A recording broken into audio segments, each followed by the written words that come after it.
I was erased in front of 150 people by the man who was supposed to protect me. My own father stood at my sister's wedding, lifted a glass, and called me a mistake. So why, 2 months later, were the same people who laughed now blowing up my phone in panic? My name is Mia Carter. I'm 30 years old. I work as a cybersecurity consultant for hospitals, the kind of job where you learn very early that what isn't recorded doesn't exist, and what is recorded can change everything. This is the story of how one wedding speech shattered the last illusion I had about my family, and why I finally stopped shrinking to survive. The wedding took place in Massachusetts, in one of those grand hotel ballrooms designed to make everything look perfect from a distance. Soft lights, white linens, flowers arranged so carefully they didn't look real. My younger sister stood at the center of it all, glowing in a way I'd been taught to admire without envying. I stayed where I always stayed at family events near the back, behind the videographer's tripod, half hidden, trying to take up as little space as possible. I've done that my whole life. Stayed out of the way. Learned when to smile, when to nod, when to disappear so no one would accuse me of being difficult. It wasn't something anyone explicitly taught me. It was something you absorb when love is conditional, and attention is a currency you're never quite worthy of. When my father stood up to give his speech, something embarrassing and hopeful stirred in my chest. A ridiculous thought, really. Maybe this time he would remember he had 2 daughters. Maybe just once, in front of everyone, he would say my name without a sigh attached to it. Out of habit, more than intention, I opened the voice memo app on my phone and hit record. I tell people it was instinct, but the truth is darker than that. When you grow up being gaslit, you start collecting proof the way other people collect photos. You don't trust your memory, you trust recordings. My father tapped his fork against his glass. The room quieted. "To my daughter," he began. For a split second, my heart actually lifted. Then he laughed. "I should say my only daughter. This incredible woman up here is the pride of my life." He paused, soaking in the applause, then gestured vaguely toward the back of the room toward me. "That thing standing back there? That was just a mistake I made 30 years ago. Honestly, we should have given her up for adoption when we had the chance." The room erupted. Some people laughed because they thought it was a joke. Some laughed because everyone else did. A few looked away, suddenly very interested in their champagne glasses. No one stood up. No one took the microphone from him. No one said my name. I didn't cry. I didn't scream. I didn't throw a glass or storm the stage the way people expect in stories like this. I just stood there, very still, and looked my father straight in the eyes. Then I slowly swept my gaze across the faces of people who had just watched my public execution and decided it was entertainment. In that moment, something quiet and irreversible broke inside me. I turned and walked out. Past the tables, past the stunned looks that came a second too late. Through the lobby and out the revolving doors into cold, wind-whipped rain. The kind that soaks through fabric in seconds and makes mascara sting your eyes. My dress clung to my legs. My phone was still recording in my hand. Standing on the sidewalk, water dripping down my arms, I made myself a promise. This would be the last time they laughed at me without consequences. That night, I made 3 phone calls and sent 1 email. At the time, they didn't feel dramatic. They felt practical, almost boring. But those 4 small actions would end up dismantling everything my father had built and everything my family had pretended not to see. 2 months later, my phone would light up with missed calls and messages from the same people who had laughed in that ballroom, all asking the same terrified question: "What did you do?" But I'm getting ahead of myself. The morning after the wedding, I woke up on my couch in Boston, still wearing that ruined dress. My head throbbed. My eyes burned. My phone lay on my chest like it weighed 100 pounds. For a moment, I considered deleting the recording, pretending it hadn't happened, going back to the familiar numbness of swallowing my hurt and calling it maturity. Instead, I pressed play. Hearing my father's voice without the clink of glasses and the blur of polite laughter was like being slapped all over again. Every word landed exactly as it had been meant. There was no joke hiding between the lines. No misunderstanding. Just contempt, clean and sharp. I listened all the way through, even the part where the room roared, even the sound of my heels on marble as I walked away. Then I hit save.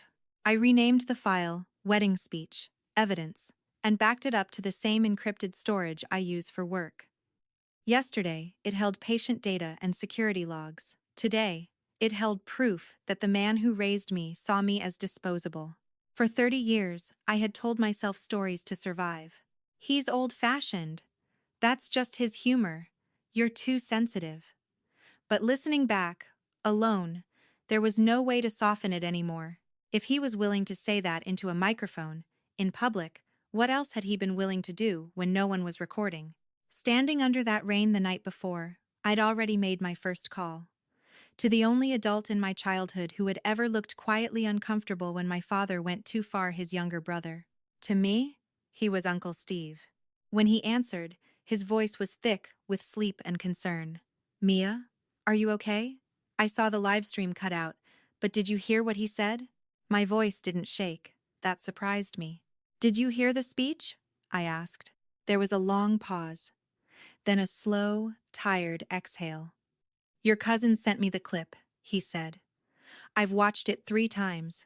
Your father's lost his damn mind." "No," I said quietly. "He's just finally saying out loud what he's always thought." I told him I had recorded it, that I was done pretending this was just his sense of humor, that I wanted to know why he'd always treated me like a problem instead of a daughter. Another pause, longer this time. "Mia," he said carefully, "if you start pulling threads around your father, you're not just going to find mean jokes. You're going to find things you can't unsee." "Then help me see them," I said. Because in that moment, standing soaked and shaking, I understood something for the first time in my life. Staying quiet had never protected me. It had only protected him. And I was done paying that price. The morning after the wedding didn't feel dramatic. There was no cinematic clarity, no sudden strength. It felt heavy, slow, and dull, like waking up after a fever and realizing the world hasn't changed just because you're exhausted. I woke up on my couch in Boston with my neck twisted at an awkward angle and my dress still clinging to me, stiff where the rain had dried overnight. My mascara had crusted at the edges of my eyes. My phone rested on my chest, warm from having died and restarted sometime before dawn. For a few seconds, I didn't move. I just stared at the ceiling and let the weight of the previous night settle into my bones. The first thing I did wasn't cry. It wasn't scream. It wasn't text anyone. I pressed play. I listened to the recording through my earbuds, alone, without the polite laughter and clinking glasses that had softened it in the ballroom, without the collective energy that had made people excuse it as awkward humor. In the quiet of my living room, my father's voice sounded exactly like what it was, deliberate, cruel, unembarrassed. To my daughter. The pause. I should say my only daughter. The laugh. That thing standing in the back. A mistake. I listened all the way through. I didn't skip the part where the room erupted. I didn't stop it when I heard my own footsteps echo as I walked out. I forced myself to sit there and absorb it because I had learned something important over the years. If you don't let yourself hear the truth the first time, you'll spend decades trying to soften it later. When it ended, I didn't delete it. I didn't rename it something vague or emotional. I named it plainly, Wedding Speech, Evidence, and backed it up to the encrypted cloud storage I use for work. I'm a cybersecurity consultant for hospitals. My job revolves around worst-case scenarios, breaches, negligence, systems that fail quietly until people get hurt. You learn to think in timelines, patterns, documentation. You learn that feelings fade, but logs don't. That if something feels wrong, it usually is, and there's almost always a trail. For 30 years, I had survived my family by rewriting reality. He doesn't mean it like that. He's just joking. You're too sensitive. But listening to the recording stripped all that away. There was no alternate interpretation that didn't insult my intelligence. If he was willing to say that into a microphone, in public, what had he been willing to do behind closed doors? And why did everyone else seem so practiced at pretending not to notice? Standing under the rain the night before, I'd made 3 phone calls and sent 1 email. At the time, it didn't feel like a plan. It felt like instinct layered over years of restraint finally giving way. The first call was to my uncle. To me, he had always been Uncle Steve. To the rest of the world, he was Stephen Harris, my father's younger brother and, years ago, his business partner. When he picked up that night, his voice was thick with sleep and worry. "Mia? Are you okay?" I saw the live stream cut out, but did you hear what he said? "Did you hear the speech?" I asked. There was a pause. Then a slow, controlled breath.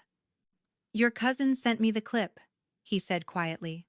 "I've watched it more than once." "Your father crossed a line." "No," I replied. "He erased one. I told him I'd recorded it. That I was done pretending this was just his sense of humor. That I wanted to know why he'd always treated me like a liability instead of a daughter." Another pause. Longer this time. "Mia," he said carefully. "This isn't just about hurt feelings. If you start pulling threads around your father, you're not just going to find ugly behavior. You're going to find things you can't unsee." "Then help me see them," I said. "I'm not a kid anymore." He didn't answer right away. When he finally spoke, there was something in his voice I'd never heard before fear. "Meet me tomorrow," he said. "Noon. The diner in Quincy.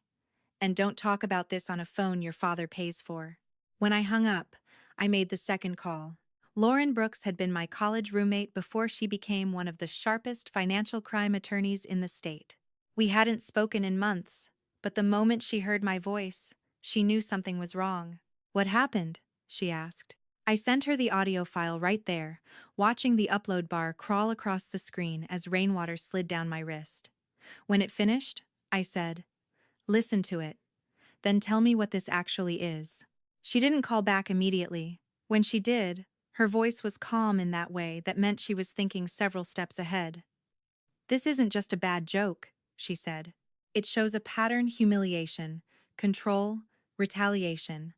If this connects to anything financial or contractual, it matters." That word connects lodged itself in my mind. The third call I made that night was to my own work phone. I left myself a voicemail, documenting exactly what had happened. Date, time, location, witnesses, the fact that I had a recording. It felt clinical, almost ridiculous, but I'd learned the hard way that memory alone is fragile. I transcribed it and stored it alongside the audio file. It wasn't just my pain anymore. It was a record. The email I sent was the least dramatic of all. It went to a generic, boring-looking address for a state procurement integrity office. I didn't accuse my father of anything. I didn't name names. I asked a simple question. What should a citizen do if they believe a major public contractor may be engaging in irregular billing or retaliating against people who raise concerns? I hit send at 2:17 a.m. and watched the paper plane icon disappear. By the time I finally slept, the sky was starting to lighten. The next day passed in a haze. I went through the motions of normal life, answered emails, showered, changed clothes, while something inside me stayed alert, like a system waiting for a breach alert. When Uncle Steve slid into the diner booth across from me at noon, his hands wrapped tight around his coffee mug, I knew that whatever I'd stepped into was bigger than my humiliation. He didn't waste time. "You want to know why your father treats you like that?" he asked. "Because you're the one thing he couldn't control." He told me things I'd never heard out loud. About contracts. About pressure to sign off on work that hadn't been properly reviewed. About money moving in ways that didn't make sense. He told me he'd spoken up and been pushed out for it. "I stayed quiet because I thought it would protect the family," he said, staring down at the table. "Watching him do that to you, I realized I'd just taught him there were no consequences." As he slid a thin stack of old emails and board minutes toward me, something inside me went very still. I wasn't shaking. I wasn't angry in the way people expect. I felt focused. For the first time in my life, I wasn't asking myself how to endure my family. I was asking myself what the truth required.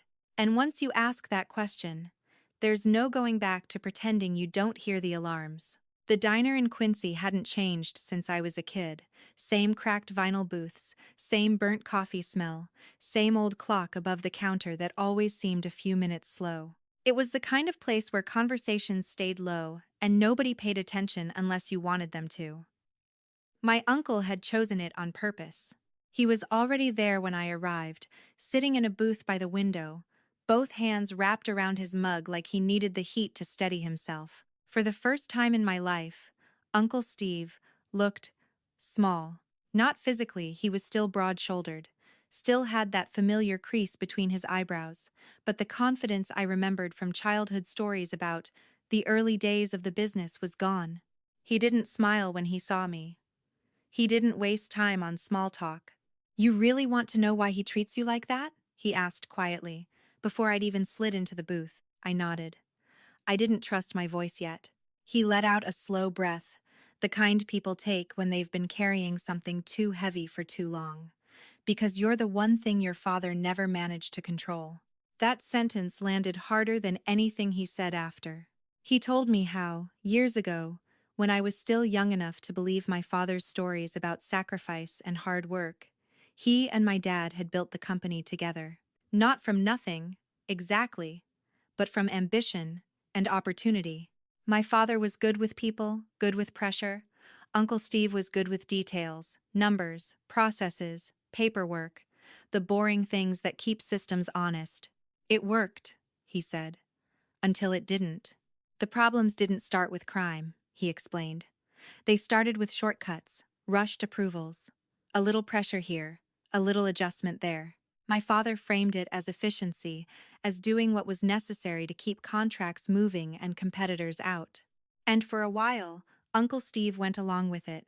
He told himself it was temporary, that it wasn't worth blowing everything up over a few questionable decisions.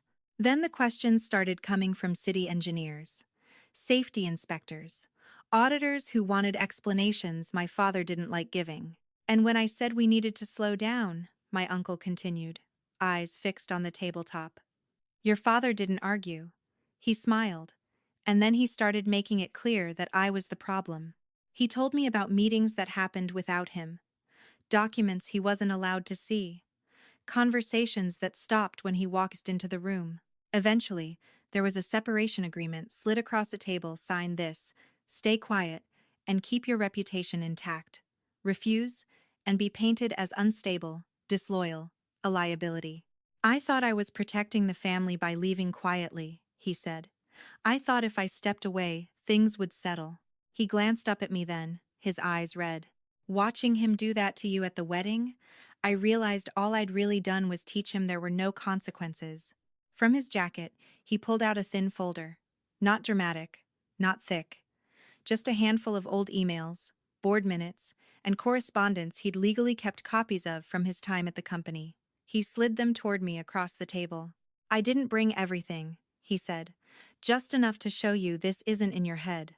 I didn't rush to open them. I already knew what they would feel like. Vindication has weight. It presses down on your chest just as much as doubt does, only in a different way. "I'm not asking you to destroy him," my uncle added quickly. "I'm asking you to understand who you're dealing with, because once you do, you can't unknow it." I finally looked through the papers. Emails about billing questions that were never answered. Notes about handling certain concerns offline. A timeline that showed my uncle being pushed out right before the company landed its largest public contract. Everything in me went very still. "So what now?" he asked quietly. I thought of the ballroom, of the laughter, of my father's voice, confident and cruel, echoing in my earbuds the night before. "If he insists I'm a mistake," I said, "then I'm done trying to fix myself. I want the truth, all of it."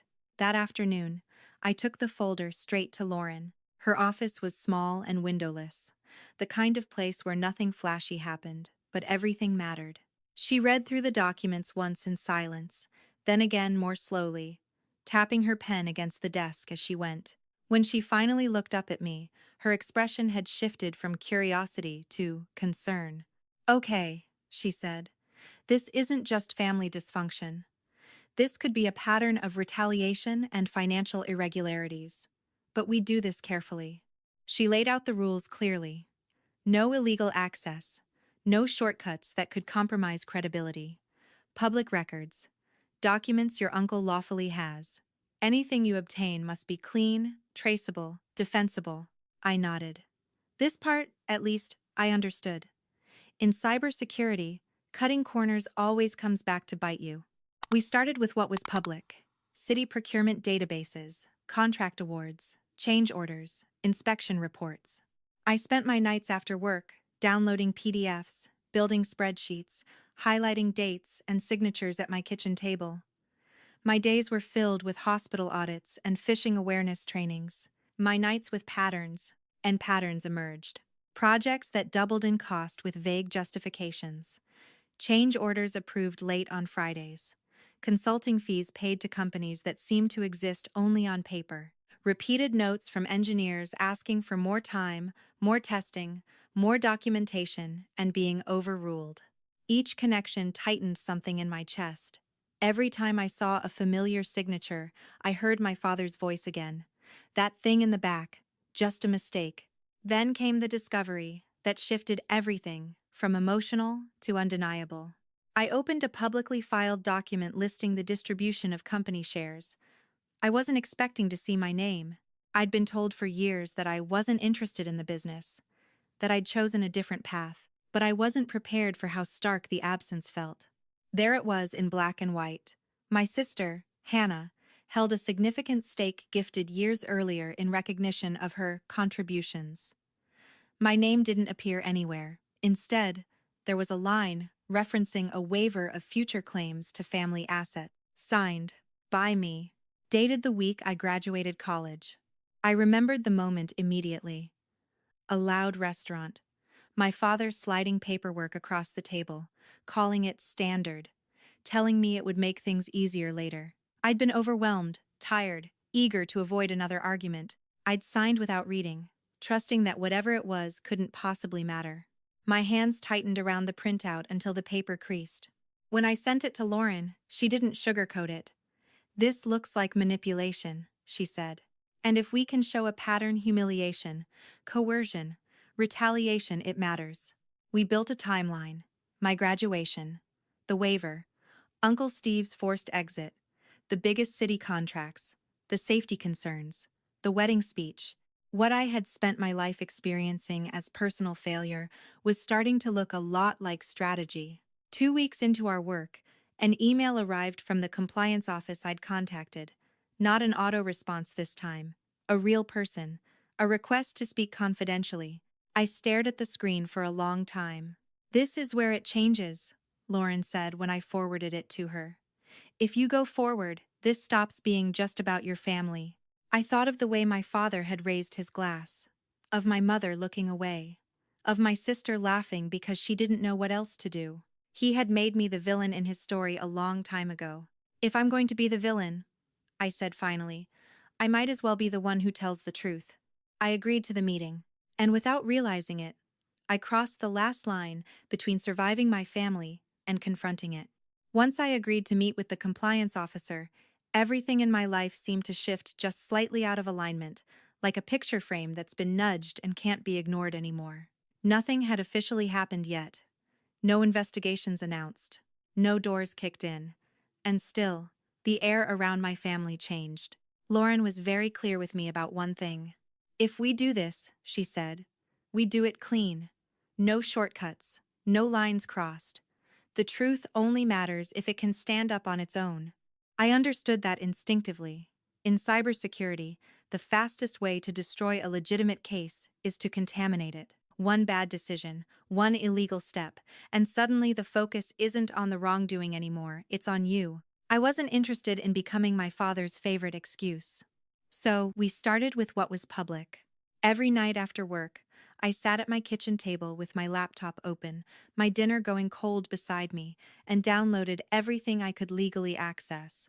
City procurement databases, contract awards, amendments, inspection summaries, change orders filed months or even years after projects were supposedly completed. At first, it felt tedious. Pages of bureaucratic language designed to bore people into not looking too closely. But boredom is just camouflage. Once you learn how to read these things, patterns start waving at you. I built spreadsheets the way other people build puzzles. Dates, amounts, signatures, vendors. I color-coded entries that appeared more than once. I cross-referenced timelines with news reports, unexpected delays, temporary outages, routine maintenance.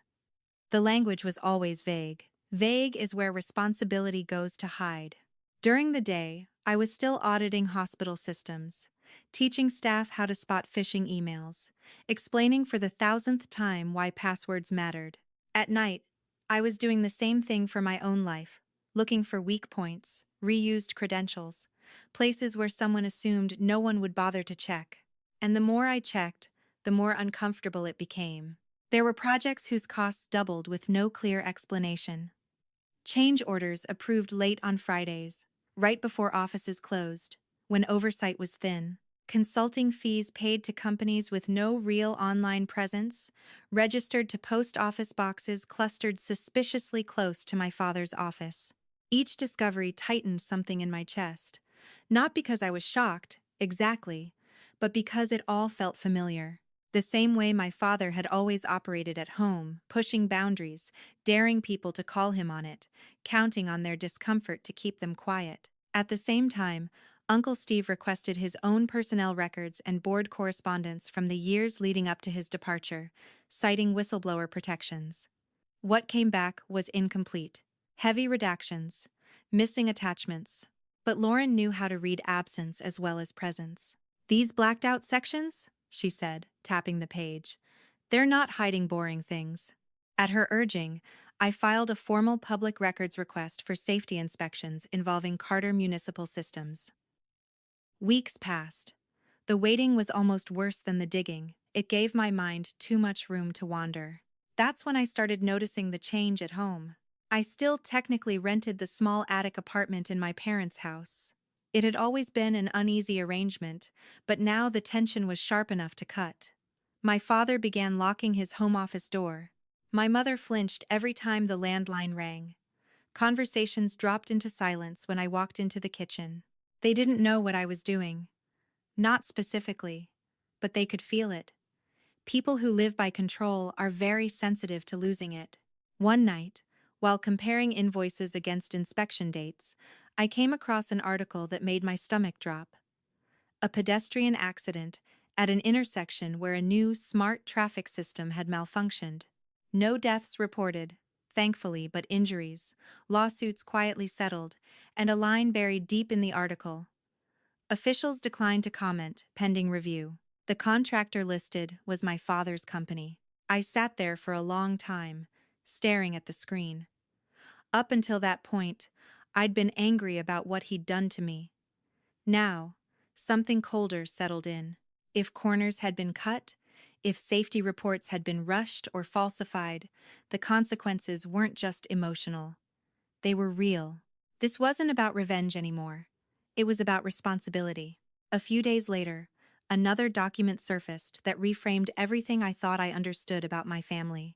I was reviewing corporate filings when I opened a spreadsheet showing the distribution of company shares.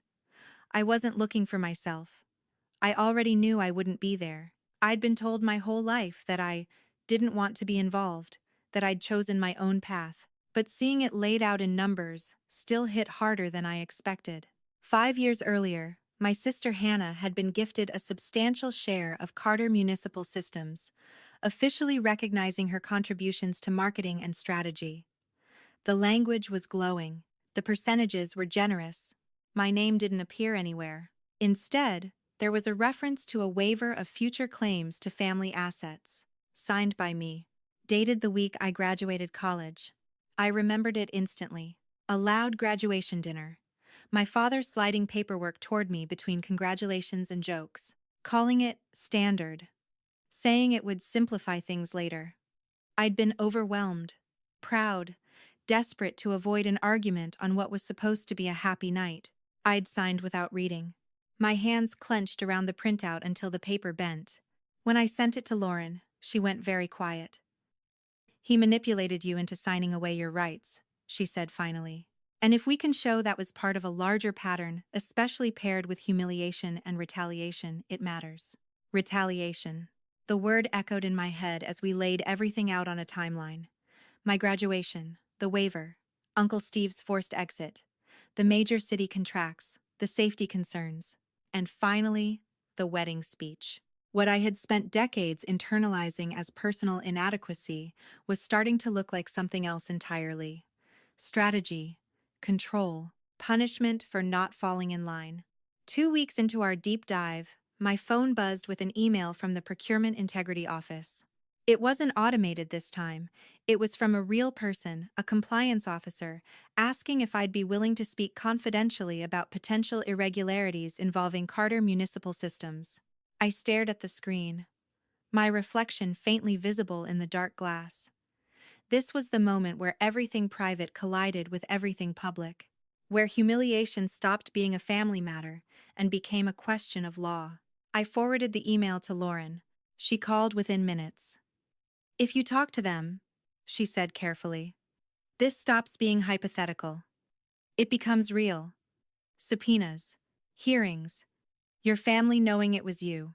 I thought of my father at the microphone, smiling, of my mother looking away, of my sister laughing because she didn't know what else to do.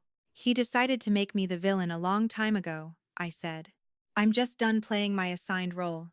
We scheduled the meeting 3 weeks out to prepare. 3 weeks where the house grew quieter and more watchful. 3 weeks where I slept lightly and triple-checked my files. 3 weeks where I learned just how fragile the illusion of normal had always been. By the time I walked into that meeting room, I wasn't shaking. I wasn't seeking revenge. I was bringing receipts. And once you put the truth on the table, you don't get to decide how people react to it. You only get to decide whether you were brave enough to show it in the first place. By the time the meeting with the compliance office was scheduled, the story I had been telling myself for most of my life finally collapsed under its own weight. The story where my father was harsh but well-meaning, where favoritism was just personality, where I was the difficult one because I asked too many questions and didn't fit neatly into the picture he wanted to sell. What replaced it wasn't rage, it was clarity. Lauren and I sat across from each other in her office late one evening, papers spread out between us like the aftermath of a storm. Contracts, emails, public filings, my uncle's documents, my own notes. When you lay enough pieces on the table, you stop seeing them as separate events. They become a system. "This," Lauren said, tapping the page with my signature on it, "is where it stops being just unfair." She was talking about the waiver. I had seen it before, of course. I remembered signing it. But memory has a way of dulling sharp edges when you need to survive. Seeing it again, stripped of context and excuses, made my stomach turn. The language was dense but unmistakable. I had formally relinquished future claims to family business assets. It had been presented to me as routine, standard, a formality to make estate planning easier. I was 22 years old, fresh out of college, sitting at a loud graduation dinner with relatives clapping me on the back, and my father impatient to get through dessert. He'd slid the document toward me between jokes, told me to sign so we could keep things simple. I had trusted him. Lauren looked up at me. "Do you remember feeling like you could say no?" I thought about it honestly, about the way my father's moods could shift, about how disagreement always came with consequences, withdrawn affection, silent treatment, ridicule disguised as humor, about how signing had felt like the easiest way to keep the peace. "No," I said. "I remember feeling like it wasn't worth the fight." She nodded.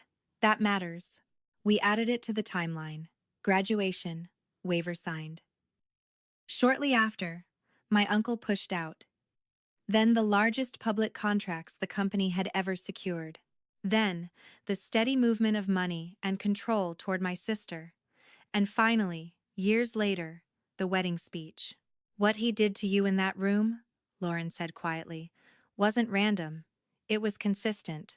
The word retaliation took on new meaning. Not just emotional punishment, but strategic humiliation. A reminder of where I stood. Or didn't. The deeper we went, the more obvious it became that my father's control wasn't limited to the office. It extended into every corner of our family life. Money, housing, education, even silence had a price. During those weeks, my sister Hannah barely spoke to me. When she did, it was clipped, careful. I could feel her balancing on a line she didn't want to acknowledge. She had been rewarded for fitting in, for smoothing things over, for being what our father needed her to be. At home, the atmosphere grew brittle. My father stopped making casual conversation altogether. My mother began leaving the room when I entered. Doors were closed more often. Locks clicked. It was as if they sensed something moving beneath the surface but didn't yet know how to name it. I kept working. Nights blurred together as I compared documents, traced patterns, flagged inconsistencies. The part of me that had always been hyper-aware of danger, of emotional landmines, channeled that vigilance into focus. I slept lightly. I backed everything up twice. I labeled folders carefully. I stopped asking myself if I was being too harsh and started asking whether the evidence was clear. And then the email came. Not an automated response this time. A real message from a real compliance officer asking if I would be willing to speak confidentially about potential irregularities involving Carter Municipal Systems. I stared at the screen longer than I needed to. This was the moment where everything could still be walked back, where I could tell myself I'd made my point, that the threat of exposure was enough, that preserving what was left of my family mattered more than pursuing the truth. Lauren didn't pressure me. She just waited. "If you do this," she said finally, "it stops being a personal reckoning. It becomes an official one. There's no guarantee how it ends, and there will be fallout." I thought about my father raising his glass, confident no one would challenge him, about my mother's practiced ability to look away, about the waiver I'd signed without understanding because I was trained not to push back. "I've been living with fallout my entire life," I said. "This would just make it visible." We scheduled the meeting 3 weeks out. Time to organize, time to prepare, time to make sure every piece of information was clean, traceable, defensible. Those 3 weeks were some of the longest of my life. I watched my father grow more guarded. He began taking calls in his office with the door locked. He snapped at small things. He asked my mother pointed questions about where I'd been, who I'd spoken to. He never asked me directly. Control works best when it stays unspoken. One evening, as I was leaving the house, my mother stopped me in the kitchen. She looked tired, smaller than I remembered from childhood. "Are you trying to hurt him?" she asked quietly. I met her eyes. "I'm trying to stop pretending nothing's wrong." She didn't answer. She just nodded, as if that confirmed something she'd been afraid of for a long time. The night before the meeting, I sat alone in my attic apartment and listened to the wedding recording one last time. Not because I needed motivation, but because I needed grounding. I needed to remember where this had started, not with spreadsheets or contracts, but with a man who believed he could erase his daughter and call it a joke. The next morning, I walked into the compliance office with Lauren at my side and a folder that contained more than evidence. It contained years of quiet compliance, documented and finally named for what it was. I wasn't there to beg. I wasn't there to accuse without proof. I was there to answer questions honestly and hand over what I had. Whatever happened next, I knew one thing for certain. I was done being managed. The 3 weeks between the compliance meeting and the family dinner stretched in a way I didn't know time could stretch. Nothing dramatic happened on the surface. No confrontations, no shouting matches. But everything underneath felt taut, like a wire pulled too tight and waiting to snap. My father grew quieter, not calmer. He started locking his home office door, something he'd never bothered to do before. Phone calls happened behind closed doors. Conversations stopped mid-sentence when I entered the room. My mother moved through the house like a ghost, efficient and careful, as if acknowledging tension might make it real.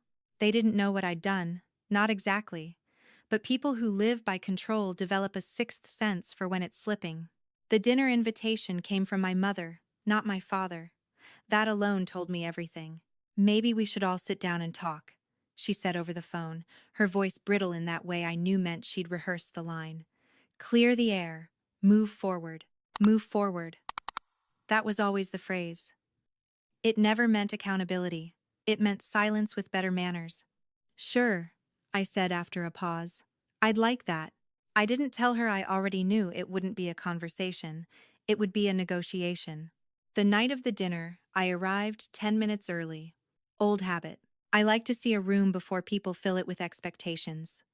The restaurant was expensive in a quiet way, low lighting, private rooms, the kind of place where deals were made without witnesses. The hostess led me to a small room at the back. They were already there. My parents on one side of the table, my sister Hannah beside them. 3 sets of eyes turned toward me, each carrying something different. Guilt, irritation, fear. Mia, my father said, standing just enough to look polite. You look presentable. I took my seat without responding. Small talk followed, thin and careful. Comments about traffic, the food, Hannah's honeymoon. Every sentence felt like it was filling space until the real reason we were there could no longer be ignored. Finally, my father reached into his briefcase and slid a manila envelope across the table toward me. I asked you here because I'm worried about you, he said, adopting the voice he used when he wanted to sound reasonable. You've been emotional since the wedding, saying things to extended family that could damage our reputation. I think it would be best for everyone if we put this behind us. I opened the envelope slowly. Inside was a non-disclosure agreement. Aggressive, comprehensive, the kind designed to scare people into silence. In exchange, he was offering me a check, an amount so insulting it almost made me laugh, and a temporary reduction in rent for the attic apartment. He was trying to buy my silence cheaply. So let me understand this, I said calmly. You humiliate me in public, call me a mistake into a microphone, and your solution is that I sign a legal document promising never to talk about it. It was a joke, he snapped, the mask slipping just slightly. People knew I didn't mean it. You're making a big deal out of nothing. Really? I reached into my bag and pulled out the folded transcript of his speech. Because this is word for word what you said. My phone recorded it. So did the videographer. I've backed it up multiple times. The color drained from my mother's face. Hannah stared at me, as if she were seeing me for the first time. I've shared this with an attorney, I continued, keeping my voice level. And I've spoken with a state compliance office. They're very interested in patterns of retaliation and coercion. The room went silent. You did what? My father asked, his voice low and dangerous. I stopped pretending, I said. You made 3 mistakes, Dad. The first was assuming I wasn't paying attention. The second was assuming I'd never fight back. And the third was assuming you hadn't left a trail. I placed a small USB drive on the table between us. I didn't touch it again. Neither did he. What's on that? He asked. Enough, I said. Enough emails. Enough contracts. Enough documentation to make some very serious people ask uncomfortable questions. Hannah finally spoke, her voice thin. You're going to destroy us. I looked at her.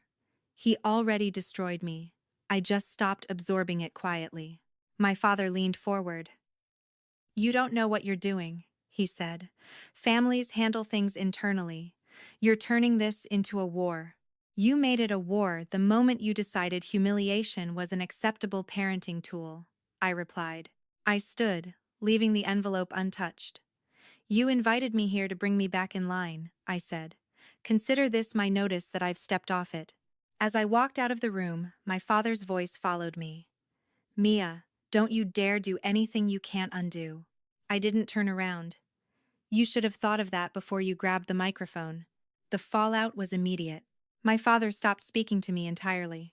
My mother's messages became clipped, and logistical utilities, mail, nothing personal. Hannah disappeared into silence, but 2 days later, my phone rang. It was my sister. Can we talk? She asked. Her voice was smaller than I'd ever heard it. We didn't meet at a cafe or a bar. We met at the climbing gym where I went to clear my head. On weekdays, it was mostly empty. We sat on the crash mats beneath a wall of brightly colored holds while pop music hummed in the background. I didn't know he was going to say that, she blurted. I wouldn't have let him. You laughed, I said quietly. She flinched. I panicked. It was my wedding. Everyone was staring. I thought if I laughed, it would pass. How did that work out for you? I asked. She swallowed hard. Not great. I pulled a printout from my bag, the shareholder registry. I tapped the line with her initials. He gave you a quarter of the company. He tricked me into signing away my rights. Did you know that? Her face drained of color. He told me you weren't interested, that you didn't want anything from him. I didn't want to work for him, I said. She hugged her arms around herself. So what now? You burn everything down? I don't want you punished for things you didn't know, I said. But I'm done protecting him. She hesitated, then lowered her voice. Mom's been hiding documents, bank statements, letters from the city. She keeps them in a locked drawer at her office. Why are you telling me this? I asked. She gave a sad smile. Because I can't look like I'm on your side, but I don't want to lie anymore. As she walked away, I realized something that surprised me. The golden child wasn't blind. She was entangled. And the next thread was waiting. My mother's office was on the third floor of a plain administrative building downtown, the kind designed to look neutral enough that no one questioned what happened inside. Beige walls, fluorescent lights, framed posters about student success and community values. I had been there a handful of times as a teenager, usually to drop off something she'd forgotten at home. I had never walked in carrying the weight I carried that afternoon. When I called her and asked if we could talk, she didn't hesitate long enough to lie convincingly. I'm busy, she said automatically, then sighed. Come by at 4. I have a few minutes before my board prep. 4 o'clock arrived faster than I expected. I walked past the receptionist, took the elevator up, and followed the familiar hallway lined with children's artwork and motive. Her door was half closed. I knocked once and stepped inside before she could tell me it wasn't a good time. She looked smaller behind her desk than she ever had at home, more contained, more fragile. Her professional mask slipped just slightly when she saw me. Mia, she said, forcing a polite tone. This really isn't. There's never a good time to admit your husband might be a criminal, I said, closing the door behind me. We should start anyway. Her eyes flashed, sharp with a reflex I recognized. Watch your tone. Then it softened. What do you want? I sat down without being invited. I talked to Hannah, I said. She told me you've been keeping financial documents, letters from the city, bank statements, things you didn't want Dad to know you still had. Her hand twitched toward the desk drawer so quickly it almost made me laugh. Almost. She had no right to tell you that, my mother snapped. You had no right to stand there at the wedding and let him call me a mistake, I said, my voice steady. And you had no right to help him hide things and pretend you didn't know, because it kept the house comfortable. Her shoulders sagged, just a little. The fight drained out of her like air from a punctured tire. You don't understand the position I'm in, she said quietly. He controls everything. The house, the accounts, the retirement funds. If I push too hard, he threatens to take it all. Do you know what it's like to build your life around someone who can ruin you with one signature? Do you know what it's like to grow up in that house? I shot back. To learn that love is conditional and humiliation is just joking, if everyone else laughs? Silence stretched between us, long enough for the fluorescent lights to hum loudly in my ears. Then she said something I wasn't prepared for. Open the drawer. I blinked. What? Open it, she repeated, her voice flat. If you're going to tear this apart, you might as well see the whole mess. She stood, unlocked the drawer with a small silver key, and slid it open. Inside were neatly labeled folders: house refinance, college funds, Carter Municipal, and one that made my breath catch. Miss C. I pulled it out and opened it slowly. Inside were copies of letters from the city procurement office raising serious concerns about billing discrepancies. A warning notice about potential suspension of contracts if issues weren't resolved. Bank statements showing large transfers from company accounts into a trust bearing my sister's initials. Withdrawals from what had been designated as my education fund dates, lining up with emergencies I vaguely remembered from childhood. Sudden trips, cash-only repairs, stories that never quite made sense. He pulled money from my college fund, I said numbly, to cover gaps in his business. My mother's signature appeared next to his on several documents. He said we'd put it back, she whispered.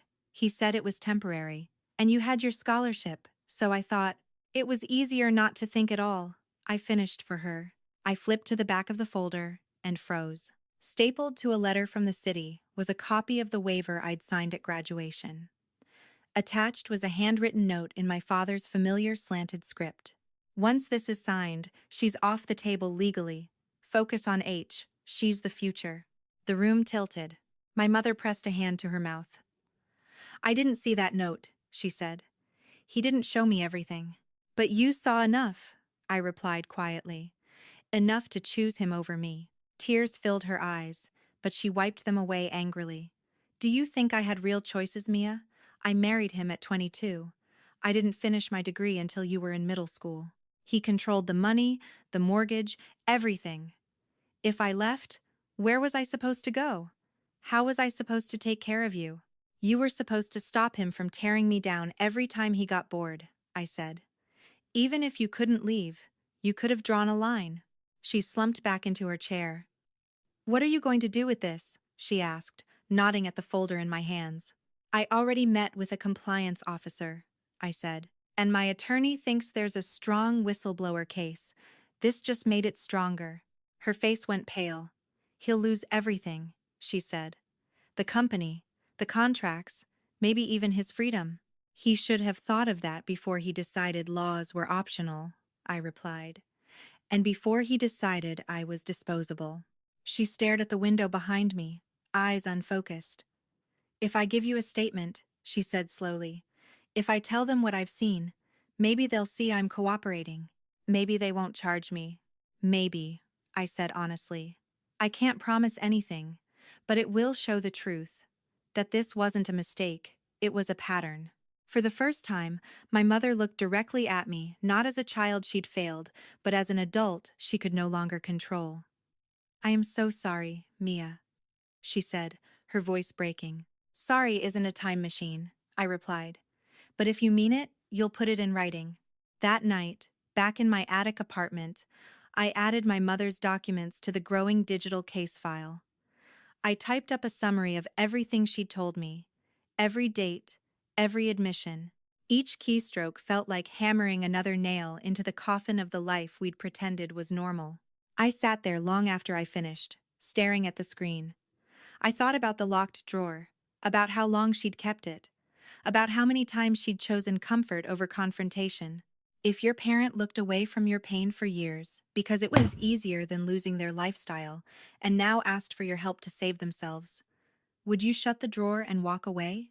Or would you use what they'd handed you to finally force the truth into the open? 2 months after my father stood at my sister's wedding and called me a mistake, my phone would answer that question for me loudly, relentlessly, all at once. And there would be no pretending left to do. 2 months after my father stood up at my sister's wedding and called me a mistake, my phone wouldn't stop vibrating on my desk. It was a Tuesday, an ordinary one. I was in the middle of a hospital security awareness training, explaining to a room full of nurses why phishing emails didn't always look suspicious, when my bag started sliding across the floor from the constant buzzing. At first, I ignored it. Then it kept going. And going. When we broke for coffee, I finally checked the screen. 68 missed calls. Texts stacked on top of each other so fast I couldn't read them in order. My mother, my father, Hannah, aunts, uncles, cousins I barely spoke to.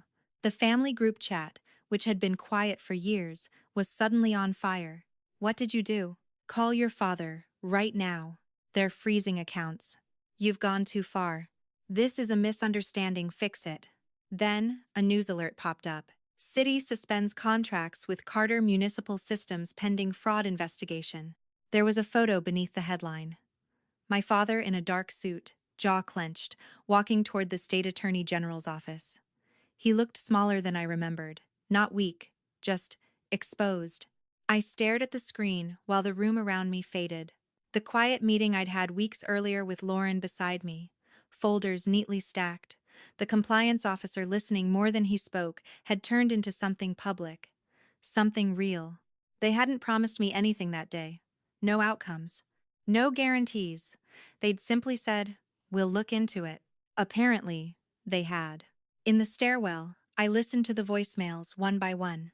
My father's came first, furious, unfiltered. They raided the office, he snapped. Took the servers, froze the accounts. You've destroyed your own family because you couldn't take a joke. Delete. My mother's message followed. Her voice shook. She begged me to tell investigators I'd pressured her, that I'd misunderstood, that I'd exaggerated. Please, she whispered. If you don't fix this, everything is gone.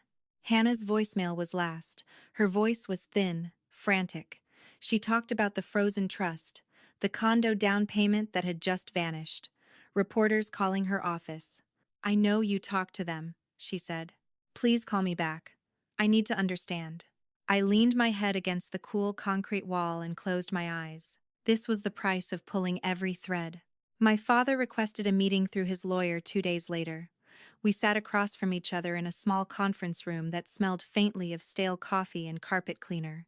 He and his attorney on one side, me and Lauren on the other. He looked older. Not just stressed, aged. The confidence he wore like armor had cracks now. You did this, he said, pointing at me as if no one else in the room mattered. You turned a family disagreement into a criminal case. I met his eyes. This isn't about hurt feelings, I said evenly. It's about falsified reports, improper billing, and using family as leverage. The speech just made it impossible for me to keep pretending. He tried everything after that. Guilt, anger, pity.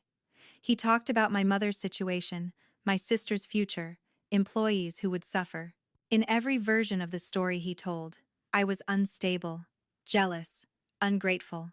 In every story I tell, he said, leaning back, you're the daughter who betrayed us. I shrugged. You've been telling a version of me my whole life. The difference now is that I brought evidence. In the end, he took a plea deal. The charges were serious: fraud, bribery, falsified safety documentation. He avoided the longest possible sentence, but he still went to prison. Carter Municipal Systems lost its city contracts.